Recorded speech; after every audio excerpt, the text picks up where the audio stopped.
So how to spot workplace conflict? Bagaimana untuk mengetahui di tempat kerja kita itu ada konflik ya untuk beberapa terutama untuk manajemen ya mungkin nggak tahu dok kami nggak pernah ngerasa ada konflik ya karena mungkin anda di ruangannya terus misal begitu ya. Bagaimana kita mau mengetahui adanya konflik di tempat kerja? Inilah cara-cara untuk salah satu atau beberapa cara yang bisa kita pakai untuk kita bisa mengendus dan mengidentifikasi ada konflik tempat kerja ya. Pertama, mengapa mengenali konflik itu penting? Ya, karena apa? Karena persisian karyawan atau petugas yang tidak terkendali, misalnya tidak terkendali itu maksudnya yang berlebihan gitu ya. Itu ternyata bukan hanya mempengaruhi mereka yang terlibat, tapi juga berdampak pada apa? Pada seluruh organisasi. Bisa menurunkan moral. Menurunkan moral itu ya semangat, moral. Ya moral itu jadi moral baik. Moral baik itu kayak orang itu kita semangat ngasih yang terbaik. Tapi karena turun moral kita jadi kita kayak ogah-ogahan. Ya males-malesan untuk ngasih yang terbaik. Itu turun moral kita. Menurunkan produktivitas. Ya, jadi produktivitas kerja itu jadi nggak efektif, efisien ya. Jadi lambat, banyak kerjaan nggak beres. Dan bahkan mengusir talenta terbaik. Nah, jadi bisa hilang potensi perusahaan karyawan-karyawan yang punya talenta terbaik itu pergi. Dengan mengidentifikasi konflik dini, manajer dapat mengambil langkah-langkah strategis. Ya, jadi kalau semakin dini bisa dapat langkah strategis menyelesaikan konflik yang bisa mendorong dialog yang sehat dan memulihkan kepercayaan. Jadi contoh nih rumah sakit kami pernah ya dokternya ngambek ya mungkin ada konflik yang kita nggak paham. Ya, berdasarkan laporan mungkin karena apa nggak apa tiba-tiba cuti mendadak 2 minggu. Jadi pasien berantakan pada pasiennya banyak. Hilanglah kesempatan potensi pendapatan. Dia bilang biarin gue juga ada duit di rumah sakit yang kapok. Bulan depan cuti lagi 2 minggu. Mampuslah habis ya pasiennya. Nah ini contoh ya. Ada juga yang mungkin akhirnya dokternya memutuskan hengkang. Nah contoh ya. Ada satu rumah sakit pemerintah dia punya dokter mata. Ya, mata ini keren dan dia punya keahlian khusus di tempat kota itu cuma satu-satunya yang dia punya, yang bisa. Ya, ya ternyata mungkin dia merasa nggak didukung, nggak disupport dan segala macam. Akhirnya dia pergi buka sendiri dengan kehilangan rumah sakit itu kehilangan miliaran ya dalam waktu 1 bulan. Hanya dari satu dokter yang pergi ya karena kecewa. Nah, bukan hanya dokternya, perawat-perawatnya yang bagus-bagus diajak pergi sekali. Nah, ini contoh ya. Karena kan ada dokter-dokter yang bertalenta. Nah, ini ada juga contoh nih rumah sakit swasta. Saya baru dapat aja cerita ya. Ya mungkin kurang perhatikan dokter spesialisnya lalalala begini akhirnya karena ada mau perubahan ini itu. Terus dokternya dipanggil, dokter spesialisnya dipanggil ya. Dipanggil waktu itu diajak ngomong, diajak dialog nih sama manajemen, "Dok, kami ini akan kami akan berkembang gini-gini segala macam. Dokter kan dokter, konsultan begini-begini dan ya segala macam lah. Kira-kira apa yang bisa kami siapkan, Dok, membantu dokter untuk bisa, berkembang di rumah sakit ini?" Tahu nggak jawaban dokter apa? Dokternya bilang, "Sudah terlambat ya, kemarin-kemarin kemana aja. Jadi sekarang ini saya sudah sampai ke sana kemari, jadi saya sudah nggak butuh apa-apa lagi dari rumah sakit ini, semua sudah terlambat." Jadi ya omongan dokter tuh kayak nampar satu-satu muka manajemennya. Ya karena si dokter tuh udah bilang, udah nggak mau, gue nggak butuh lu lagi. Gue udah kemana kemari. Jadi ya aku udah punya rencana sendiri, udah punya ide sendiri. Udah sama kamu kerjasamanya cukup ini aja sudah ya. Jadi jangan jangan kasih aku lagi kesempatan lagi karena itu sudah aku tutup pintunya. Nah, terjadi. Jadi sudah habis masamu. Udah kok ngomongnya baru sekarang. Udah terlambat semuanya sudah terlambat. Nah, ini dokternya sampai ngomong kayak gitu ya karena tadi apa? Konflik it's about perception. Manajemennya ngerasa nggak pernah ada konflik. Nah, tapi dokternya udah merasakan sejak dulu. Perawatnya juga udah tahu. Cuma karena aduh kalau lapor nggak ada gunanya, nggak ada yang mau denger, nggak bisa ngomong enak gimana caranya. Ketok-ketok pintunya aja nggak tahu gimana caranya. Akhirnya apa? Ya sudah, dokternya udah bilang sudah terlambat. Tapi kalau perawatnya diceritain. Jadi dokternya aja cerita, Mbak, aku tadi ya dipanggil gini. Terus dokter jawab apa dok? Ya aku bilang sudah terlambat gini. Pada ketawa-tawa sama perawatnya. Karena dokter tuh suka cerita sama perawat-perawatnya. Jadi, jadi ya itu tadi ya, akibat apa? Ya tidak tahu ada konflik. Dokternya sudah ngerasakan lama. Ya, perawatnya juga sudah tahu, cuma karena ya itu tadi yang lain nggak ada persepsi kalau ada konflik, nggak ngereket. Akhirnya apa? Ya sudah terlambat. Bisa membayangkan, nih saya kasih contoh tadi ya, kasus kejadian nyata di lapangan di rumah sakit. Nah, pura-puranya anggaplah ya, manajemen bilang ngumpulin tuh karyawan semua. THR kita ya akan dipotong, nggak biasanya nggak 100%. Biasanya kan 100%, maka akan dipotong 30% ya. Alasannya begini, begini, begini, begini, begini. Tuh kan dari tadi pihak manajemen. Nah, udah kan, udah bubar lah pertemuan itu. Sudah anggap bubar. Nah, bagaimana Anda mengidentifikasi ini ada konflik atau bukan ya? Atau belum ya dengan kebijakan itu ya? Karena kan tadi Anda udah tahu sumbernya. Sumbernya bisa saja ada sumber-sumber yang bisa berpotensi menyebabkan konflik. Nah, salah satu dengan pemotongan ini, ya tentu saja ini jadi sumber, ya bisa jadi sumber konflik. Ya, konflik ada yang setuju, ada yang nggak setuju. Ya, karena apa? Ya itu tadi karena ada funding ya, ada dana atau keuangan atau insentif yang dipotong. Nah, bagaimana kita bisa mengidentifikasi di lapangan apakah ada konflik atau enggak setelah tadi kebijakan ya pemotongan 30%. Nah, supaya Anda gampang membayangkan, maka Anda akan melihat Jadi tanda-tandanya sorotan. apa. Nah, tanda-tandanya itu ini satu, 2, 3, 4, 5. Nah, tanda-tandanya ini ya. Jadi ini nanti akan kita bahas satu-satu kalau misalnya manajemen ngeluarin kebijakan. Nah, habis itu setelah itu udah disampaikan. Habis itu pulang kan, keluar. Nah, ini apakah ada konflik setelahnya? Kita lihat ya. Tandanya apa? Yang pertama, ada perubahan di komunikasinya. Jadi salah satu indikator awal konflik adalah pergeseran komunikasi. Jika akhirnya dari situ males ngomong secara langsung, ya, gunakan nada-nada singkat, pasif agresif, berarti ini udah ada ketegangan. Contoh misalnya ya, jadi kalau ditanya atau mungkin di grup biasanya rame ngomong, ini kok sepi, gak ada yang mau jawab.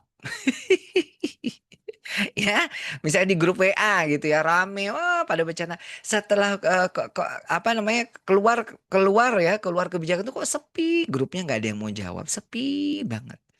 Bagaimana pendapatnya? Nggak ada yang mau jawab sama sekali, sepi grup WhatsAppnya. Ya. Atau diajak ngomong ya, pokoknya jawabnya iya, enggak, jadi nggak terlalu lama-lama ya. Nah, pokoknya nadanya singkat. Nah ini perubahan komunikasi, ketara kok. Nah, yang kedua, ada penurunan kolaborasi. Jadi kalau misalnya konflik muncul ya, akhirnya apa? Misalnya jadi tenggat waktu yang terlewat. Contoh, ya mestinya menyelesaikan project ini harus selesai tanggal sekian. Ternyata ini kelewatan. Ya, atau projectnya nggak maju-maju, udah sampai mana? Ya, kamu ngerjain sampai mana? Ternyata nggak ada kemajuan. Loh kok belum diapa-apain sih? Gitu kan akhirnya. Kok ini nggak dikerjain? Kok ini nggak dikerjain? Gitu. Kenapa? Oh berarti ini turun kolaborasinya. Ya. Ya ini nggak apapun alasannya. Ya dok maaf belum. Nah, padahal Anda tahu. Loh biasanya kan ini gampang kok nggak digarap? Kok nggak dikerjain? Nah ini ya. Pokoknya tim gagal secara keseluruhan. Ibaratnya ya kerjaan ini banyak ya. Ya udah nggak dicanda. Nggak diselesaikan. Disuruh follow up nggak di follow up. Ya. Kok nggak di follow up? Nah, disuruh selesaikan ini nggak diselesaikan. Disuruh input data nggak diinput. Atau disuruh ini pokoknya kerjaan nggak beres. Tiba-tiba kolaborasi turun. Suruh lapor ini nggak lapor. Nggak ada ini pokoknya progresnya itu lambat. Nah ini udah tanda-tanda ada konflik ya. Nah, berikutnya apa? Increase absenteeism or withdrawal. Jadi karyawan yang terlibat ini mengindikasikan stres atau enggak nyaman. Jadinya apa? Dia akan mungkin menarik diri secara sosial. Jadi ya males ketemu. Ya arti atau bahkan tiba-tiba nggak masuk kerja. Tiba-tiba nggak izin cuti yang nggak jelas dokternya. Diundang rapat nggak mau seperti kepala dekan tadi ya nggak mau ini rapat izin bolak-balik sakit atau kalau di WA nggak bales di telepon nggak mau nerima di reject. Pokoknya nggak mau ketemu, nggak mau. Nah, ini bisa bisa banget ya. Jadi udah di WA nggak dijawab, di telepon di reject ya. Diajak rapat nggak mau datang ya. Pokoknya menghindar. Nah, ini udah ada tanda-tanda workplace konflik. Seperti tadi ya, dekan-dekan diajak rapat nggak mau datang. Di WA yo pasti nggak dibales. Di telepon ya nggak diangkat sama Kemenkesnya. Di WA, di telepon ya nggak mau diangkat tuh. Jadi nggak mau ya. Dan itu mereka kompak 26 dekan nggak mau hadir. Nah ini contoh. Berarti ini tanda konflik supaya nunjukin nih kalau Kemenkes lu nggak tahu ini adalah konflik tandanya. Ya. Kemudian ada komplain and gosip. Waduh udah mulai nih rame. Karyawan yang ngeluh suara-suara gosip dan segala macem. Ya, atau alih-alih mengatasi masalah langsung, karyawan mungkin mengungkapkan rasa frustasi mereka secara informal. Jadi ya di grup WA rumah sakit sepi, tapi grup-grup kecil-kecil rame ya, ngomongnya rame tapi ngungkapin rasa frustasi ya, yang dapat memicu kenegatifan dan merusak budaya kerja.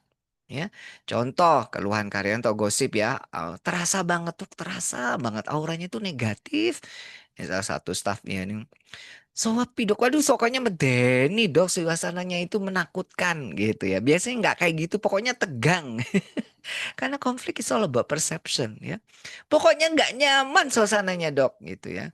Ketidakpuasan atau kurangnya harapan motivasi di antara karyawan berbisik atau ngobrol secara nggak langsung, sukanya bisik-bisik, ngelirik ya. Jadi kalau orangnya pergi gitu, "Shh, shh, lihat lihat. Tapi kalau orangnya datang langsung pura-pura gini, gitu ya. Jadi kalau gitu ya saling-saling lihat ya jangan gini-gini. Nah, kayak gitu ya. Jadi ngobrol secara nggak langsung artinya berbisik-bisik lah, pokoknya gosip-gosip. Pokoknya banyak cerita-cerita miring ya. Udah deh kalau kalau misalnya ini udah datang ini udah termasuk konflik ya. Tahu visible tension atau sekaligus yang memang kelihatan ketara ya. Kalau diajak ngomong orangnya suaranya tinggi, matanya melotot ya. Ya bahasa tubuhnya kelihatan nggak mau ngelihat matanya atau diajak ngomong ya melengos gitu ya, buang muka ya, nyilangkan tangan, ngerutkan kening, posisi nggak mau berdekatan atau nggak mau satu ruangan. Kelihatan banget lah pokoknya. Ya itu tadi bikin suasana nggak nyaman. Atau misalnya kalau dipanggil terpaksa dia itu nggak mau lihat mukanya. Jadi bolak-balik nggak tenang kayak pengen pergi. Ini udah tanda-tanda ada konflik yang sampai melibatkan secara emosional. Ini berdampak sekali merugikan. Wah, ini Pak terjadi di banyak tempat kerja. Ya itu tadi, itu tanda-tandanya. Jadi kalau contoh misalkan ya, nih saya nih tadi dari kebijakan tadi, bagaimana saya tahu? Ya saya coba memanggil. Ada orang misalnya, coba kita panggil sini. Kalau dia ditanya, gimana tadi? Diam, biasanya dia cerita. Apa pendapatmu? Diam aja misalkan ya. Kira-kira bagaimana? Nggak mau ya, pokoknya ya. Dok, sebentar saya pikirin dulu. Nggak mau gini, nggak mau kena. Nah, ini udah jelas nih ada konflik nih, ya. Apalagi itu berlanjut-lanjut. Nah, jadi diajak diskusi, raut mukanya udah berbeda, ya. Biasanya, dokter gini gitu, terus tiba-tiba berubah. Nah, ini udah ada. Jadi udah tanda-tanda. Nah, ini kayak gini bagaimana? Langsung harus melakukan sesuatu. Jangan dibiarkan. Nah, ini ya. Jadi sekali lagi tanda-tanda ini bisa kita kenalin sebenarnya, ya. Alright, berikutnya. Nah, apa bahayanya kalau konflik itu tidak terresolve? Tadi kan tidak dimanage dengan baik. Ya, apa bahayanya? Bahayanya ada satu, dua, tiga. Ini ada bahaya-bahaya yang lain, tapi ini saya simpulkan ya, banyak ya.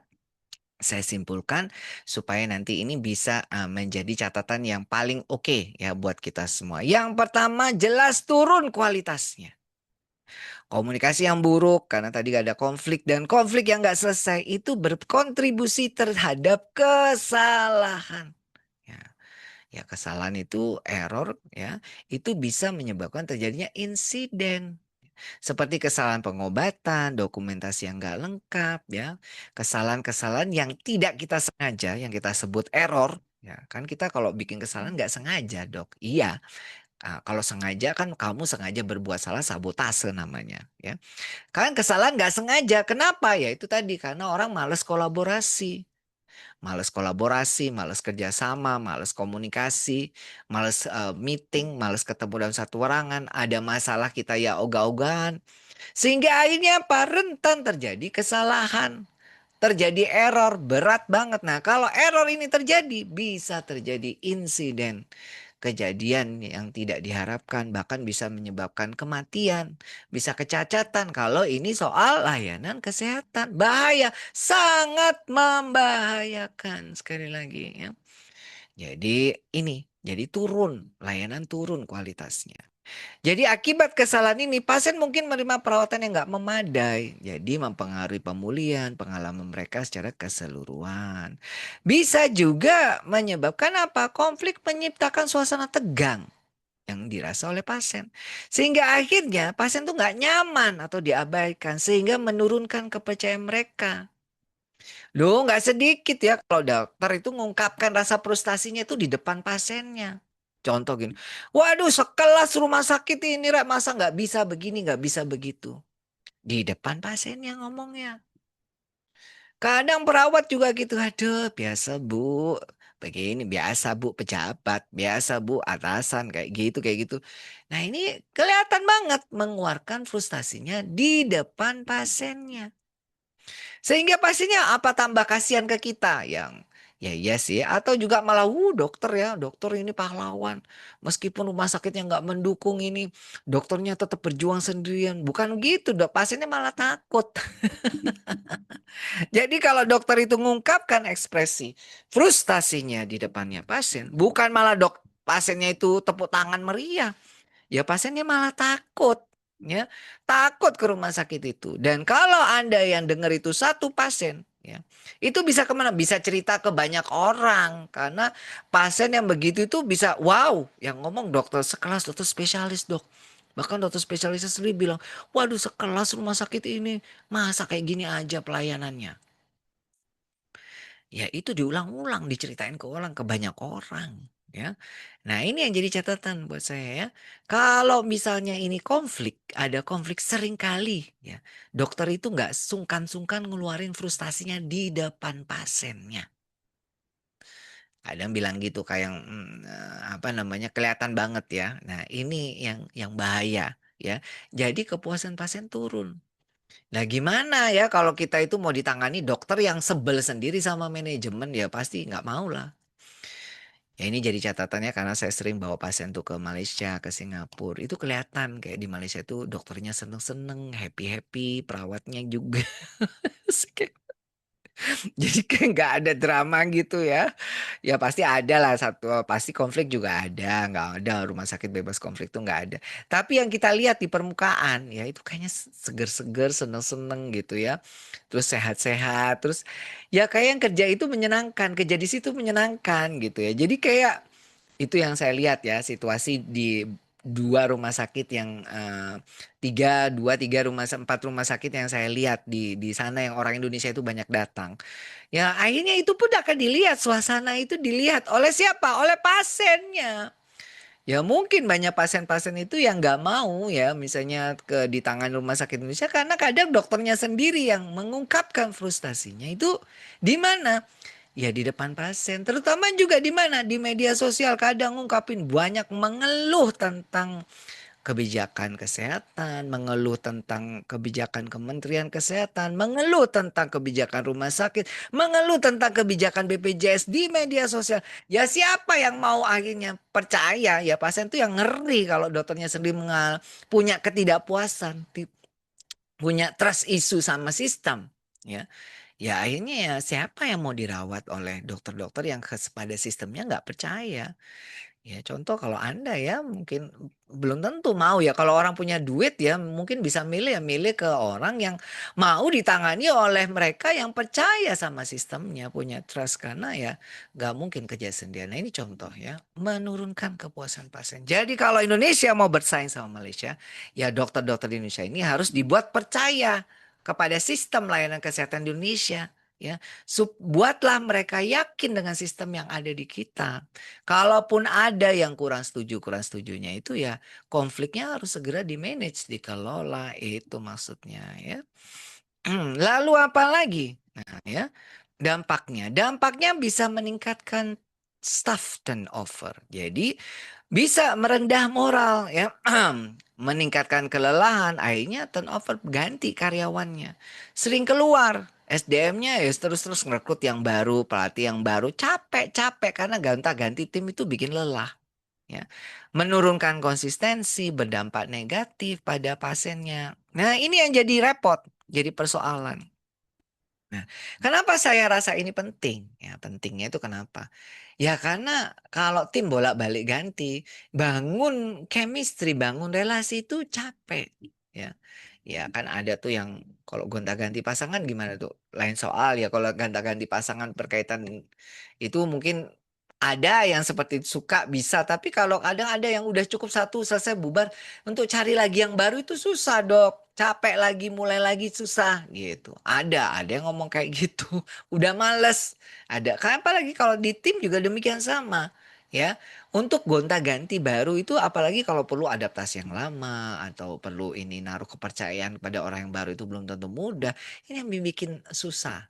Makanya dulu tuh saya pikir bisa nggak ya saya itu kerja di tempat kerja yang udah jadi pelabuhan terakhir saya.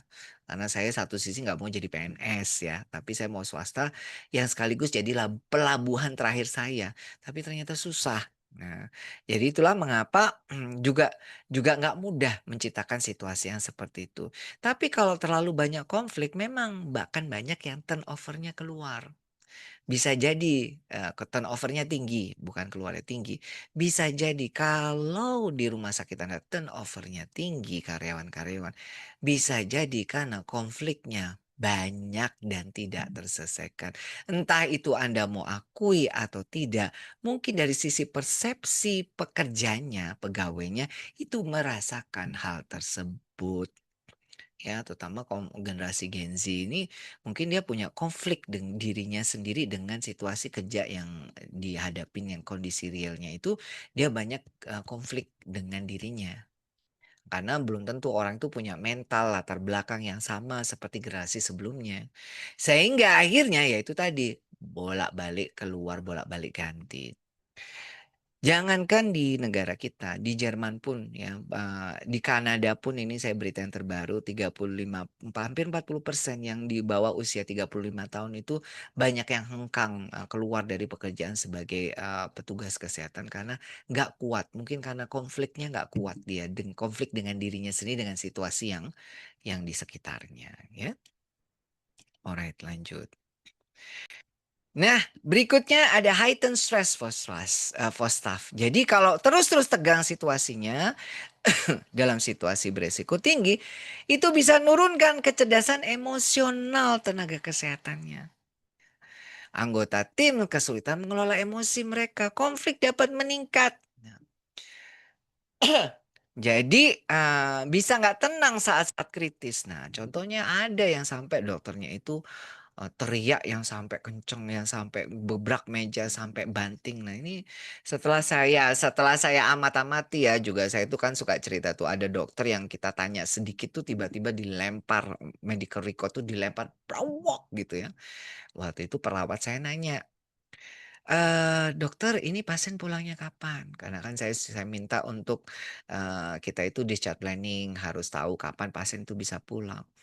Tanya tanya begitu aja dokternya udah marah besar sampai ngelempar. Mau pulang kemana? Mau pulang ke alam baka dilempar itu statusnya. Prawok. Perawat saya ketakutan. Terus saya bilang, udah nggak apa-apa, kamu nggak usah takut, aku yang turun ya. Aku bilang, Masalahnya bukan di kamu kok, masalahnya di dia." Cuma waktu itu saya belum tahu ilmu manajemen konflik. Jadi saya cuma pikir itu masalahnya di dia. Saya pikir, dia kenapa sih cemen banget gitu aja pakai ngelempar-ngelempar. Padahal kalau tahu manajemen konflik, oh dokter ini mungkin sedang mengalami konflik. Entah konflik sama dirinya, dengan keluarga, atau dengan pihak rumah sakit. Nah saya yang waktu dulu itu saya kurang sensitif. Seandainya saya tahu ada kans bahwa ini konflik dengan rumah sakit. Yang akhirnya dokternya ditanya gitu aja bisa muntap. Nah, tentunya saya kasih pendekatan yang lebih serius gitu ya. Dulu saya kasih pendekatan yang superficial aja sehingga akhirnya ya tetap baik sih hubungan, cuma saya kurang kurang dalam. Nah, ini contohnya. ya. Jadi ada dokternya nih, contoh nih sekarang lagi rame dokter di Kabupaten Muna, yang dia itu memviralkan, video itu sampai viral. Jadi gara-gara operasi katanya benangnya habis, linennya habis, nggak ada di video ini segala macam, lagi viral rame. Akhirnya pihak rumah sakit kebakaran jenggot, pihak kabupaten kebakaran jenggot, karena ini viral mau dikasih sanksi dokternya. Nah, lupa mungkin saja dokternya mengalami konflik ya, yang terkadang ditutup mata manajemennya sehingga dokternya udah nggak peduli lagi, akhirnya dia keluarkan tuh frustasinya di media sosial. Ya. Jadi itu kadang pihak manajemen menyayangkan, "Kenapa kok nggak disampaikan ke manajemennya langsung?" Ya. Ya tapi karena itu tadi mungkin konflik itu sudah menurunkan ya, istilahnya kecerdasan emosionalnya di batas udah gak sabarnya itu habis, sehingga akhirnya dipakein viral sekalian sampai dia nggak peduli lagi ntar gue dipecat kayak enggak. Bisa jadi demikian kalau kita lihat dari sudut pandangnya beliau. Nah ini contoh ya, contoh akhirnya orang bisa saja berbuat sesuatu yang kayaknya, "Kok bisa ya seorang dokter spesialis sampai kayak gitu?" Ya, sampai di meja operasi sampai akhirnya dikasih, itu kan ini melanggar kerahasiaan medis pasien sampai di kamar operasi pun divideoin dan segala macam. Dokternya udah nggak peduli lagi. Karena apa? Ya sudah konfliknya sudah terlalu. Mungkin ya kalau dari sisi POV dokter spesialisnya. Nah ini contoh ya. Jadi kalau kita mau cari siapa yang salah siapa benar cari kambing hitam tuh mudah. Karena yang putih itu domba.